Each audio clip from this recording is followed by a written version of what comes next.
menggunakan kata sifat. Menggunakan apa? Kata sifat.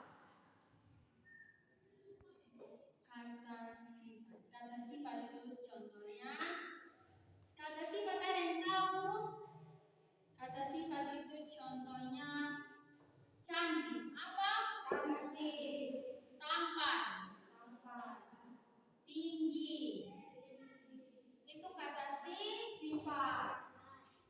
Jadi ciri-ciri karangan deskripsi itu yang pertama menggunakan bahasa Indonesia atau bahasa baku. Yang kedua panca indera, yang ketiga menggunakan kata sifat. Kata sifat yang di dalamnya contohnya cantik, tampan, tinggi, ganteng. Itu adalah kata sifat. Oke. Langkah-langkah. Kita masuk pada apa? Langkah-langkah. Langkah-langkah dalam kita menyusun atau menulis karangan deskripsi. Langkah-langkah ya. Langkah-langkah.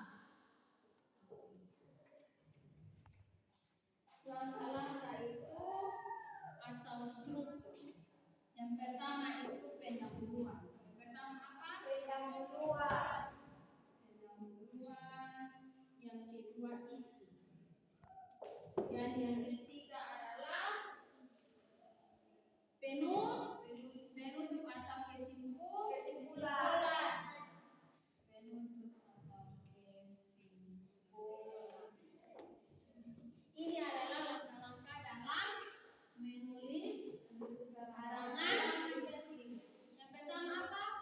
Pendahuluan. Yang kedua isi. Dan yang ketiga Penutup atau kesimpulan. Yang berikut itu adalah cara kita membuat atau menulis deskripsi. Yang pertama itu adalah pilih objek. Pilih apa? Pilih objek. Pilih objek atau tempat atau suasana. Pilih objek. Yang kedua itu gunakan panca indera. Yang ketiga itu panca indera. Yang ketiga itu perencanaan urutan deskripsi. Perencanaan urutan deskripsi.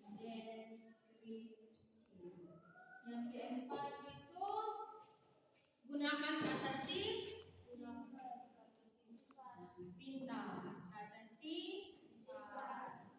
Dan yang kelima periksa kembali tulisan. Apa?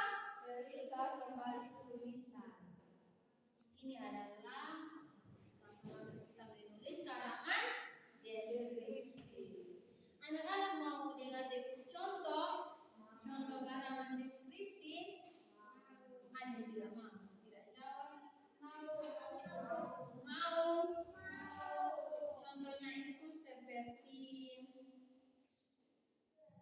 tunggu ibu baca ya. Contohnya itu Pantai Kolbano. Sampai di sini pendengar Pantai Kolbano. Saya. Menulis karangan itu kita berimajinasi dan kita sudah melihat fakta atau kita sudah pergi kehidupan. Sampai di sini sudah pernah kehidupan Pantai Kolbano. Ibu juga sudah pernah turun tangan. Jadi contohnya itu Pantai Kolbano seperti ini. Kita mendeskripsikan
salib itu yang